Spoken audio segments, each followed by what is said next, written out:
Welcome sa Latter-day Understanding. Ako si Richard Greenland. Itong linggo, mag-uusap tayo tungkol sa Doctrine and Covenants, Section 1. Itong unang section ng Doctrine and Covenants, hindi naman siya ang unang sinulat na revelation. Itong Section 1 ay pang 66. Meron ng 65 na revelations na binigay bago pa binigay ang revelation na ito. Pero ito ay isang pambungad sa Doctrine and Covenants. Ang nangyari sa November 1831, nagkaroon sila ng conference, at ang mga tao na nandoon, sinabi nila na sige, i-put together natin itong mga revelation, gawin natin tinatawag na Book of Commandments. Sa mga 4 years later na lang nila ginawa yung tinawag nila na Doctrine and Covenants, nang may marami silang dinagdag na revelations. Pero sa panahon nito, Book of Commandments ang tinatawag, pero kailangan nila pambungan. So sinabi nila na sina Sidney Rigdon, si Oliver Cowdery at si William McClellan, dapat sila ang susulat ng pambungad para sa mga revelation na ito. Kaya yan yung ginawa nila, pinakita nila or binasa nila sa mga tao dun sa conference, at talagang ayaw ng mga tao. hindi maganda ang ginawa nila. Kahit sila ang matalino talaga sa leadership ng church noon. Kaya sinabi na lang nila na kailangan humingi si Joseph Smith ng tulong sa Diyos para sa pambungan na ito. Kaya ang ginawa ni Joseph Smith, nagdasal siya at binigyan siya ng revelation. At ang revelation na yan ay ginawang Section 1 ng Doctrine and Covenants.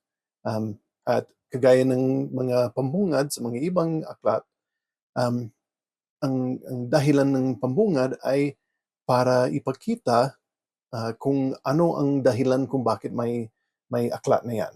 Kung anong gagawin sa aklat, kung anong dapat malaman ng mga tao sa aklat na yan. Kaya si Joseph Smith, nang sinulat niya ang Revelation, meron siyang maraming sinulat dyan na binigay ng Diyos na dahilan kung bakit meron ang Book of Commandments. Kaya ang isa ay yung tinig ng babala para sa mga tao, para malaman ng mga tao kung ano ang mangyayari sa darating na panahon. Ganon din para makapaghanda sila sa darating na panahon. Ganon din ang isang dahilan para sa Book of Commandments or Doctrine and Covenants ay na magbigay ito ng kapangyarihan at autoridad sa mga servants ng Diyos, mga propeta, apostle, ganyan. Ganon din ang isang dahilan kung bakit meron tayong Doctrine and Covenants ay para ipakita na si Joseph Smith propeta talaga. Ang mga revelation nito na karamihan galing sa pamamagitan ni Joseph Smith, galing sa Diyos. Yung sa mga huling banda, meron din mga iba na hindi si Joseph Smith, yung ibang propeta. Pero karamihan talaga sa pamamagitan ni Joseph Smith, dumating ang mga ito. Yung isa pang dahilan dito kung bakit may Doctrine and Covenants tayo ay para malaman ng mga miyembro ng simbahan kung ano ang mga covenants talaga na kailangan gawin. Ganon din kung ano ang doktrina na kailangan malaman natin, kaya tinatawag na Doctrine and Covenants. Ganon din kung ano ang mga commandments na dapat sundin, kaya sa una tinawag Book of Commandments. Ganon din, ito ay isang patutuo na ang simbahan ni Jesucristo ng mga banal sa mga huling araw ay ang tunay na simbahan ni Jesucristo sa mundo. Kaya marami pang dahilan kung bakit meron tayong Doctrine and Covenants. Yan, ilan lang na pinili ko, pero marami na. Basta yung sa Section 1, maraming bagay doon na maganda na sinasabi tungkol sa Doctrine and Covenants at kung bakit meron tayong Doctrine and Covenants. Yung iba, yung isa pang bagay na sinasabi sa Section 1 ng Doctrine and Covenants ay na nagsasalita ang Diyos sa pamamagitan ng mga propeta. Basahin natin yan sa Doctrine and Covenants, Section 1, verses 4 hanggang 5. Sinasabi dito, "At ang tinig ng babala ay mapapasa lahat ng tao sa pamamagitan ng mga bibig ng aking mga disipulo na aking mga pinili sa mga huling araw na ito. at sila ay hahayaw at walang makapipigil sa kanila, sapagkat ako ang Panginoon ang nag-uutos sa kanila. Kaya yung mga propeta na ito, sila ang dapat magbahagi ng ebanghelyo. At syempre alam naman natin mga propeta, mga tao rin sila, kaya hindi naman sila perpekto. May mga kahinaan sila. Pero tinawag naman sila ng Diyos, kaya magiging successful naman sila sa mga ginagawa nila dahil sa kapangyarihan ng Diyos.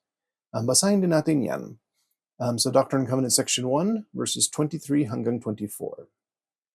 Nang may pahayag ng mahihina at ng mga pangkaraniwang tao ang kabuuan ng aking ebanghelyo sa mga dulo ng daigdig at sa harapan ng mga hari at namamahala, dingin ako ang Diyos at winika ko ito.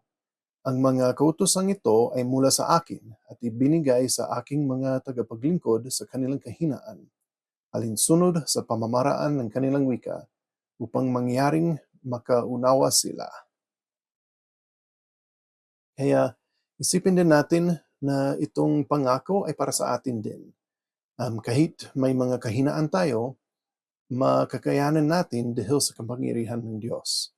Tutulungan niya tayo na maintindihan natin ang mga turo niya, tapos ibibigay niya sa atin ang kapangyarihan na kailangan natin para maibahagi natin sa mundo.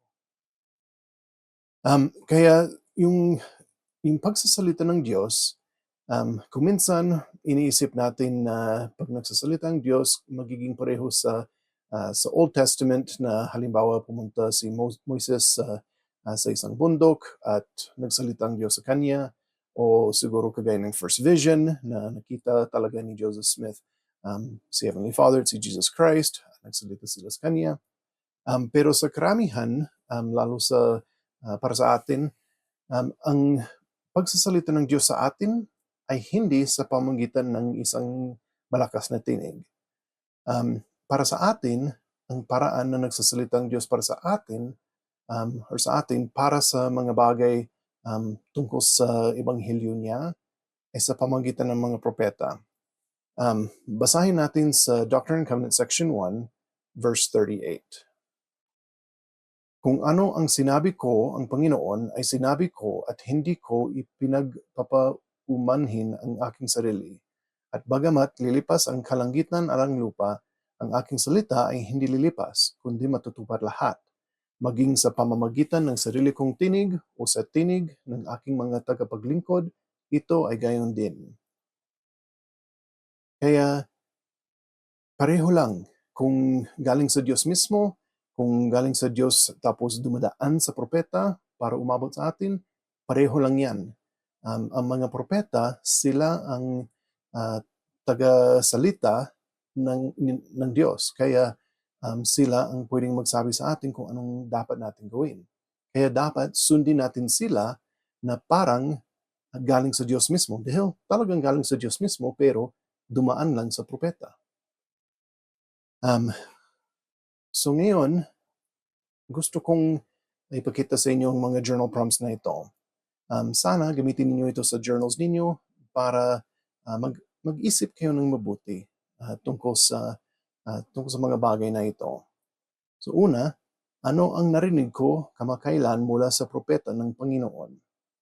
Pangalawa, ano ang pwede kong baguhin sa aking buhay para mas masunod ang propeta?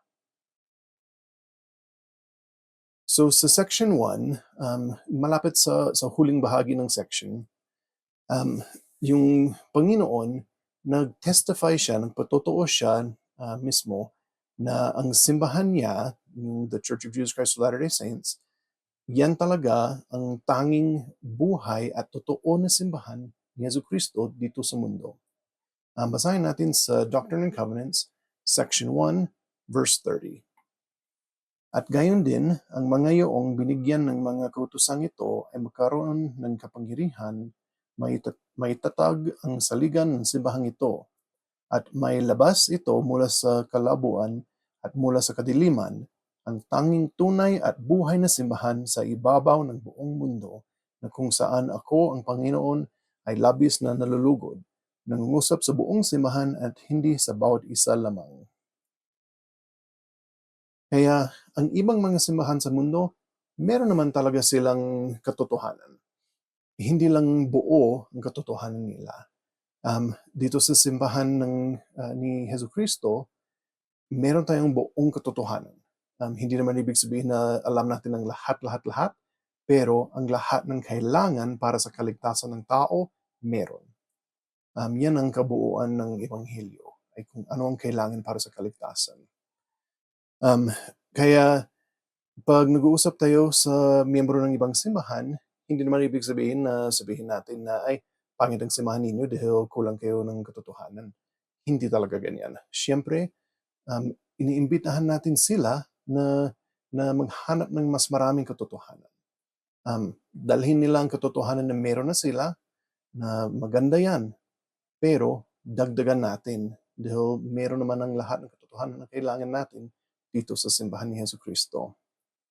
Ganun din, ito lang ang buhay na simbahan ni Jesucristo sa mundo dahil dito lang tayo may mga propeta na tumatanggap pa rin ng paghahayag o revelation mula sa Diyos. Hindi lang limited ito sa Biblia or sa mga ibang scriptures, kahit meron din tayo niyan, pero meron din tayong mga buhay na propeta na nagsasabi sa atin kung anong, sinasabi nila sa atin kung anong kailangan natin para sa buhay natin ngayon. Kaya gusto ko na mag-imbita sa inyo ng ganito, na isipin ang isang taong higit na nangangailangan ng Ebanghelyo ni Jesucristo sa kanyang buhay. Ipagdasal siya at humingi ng tulong sa Panginoon para mapalapit siya kay Jesucristo. Kumilos ayon sa mga sagot na natatanggap mo. Alam ko na ito ang tunay na simbahan ni Jesucristo. Alam ko na kung ibabahagi natin ang Ebanghelyo nito sa mga ibang tao na walang alam tungkol sa Ebanghelyo ni Jesucristo o meron ng alam pero hindi lang kumpleto, na tutulungan natin sila na lumapit kay Jesucristo.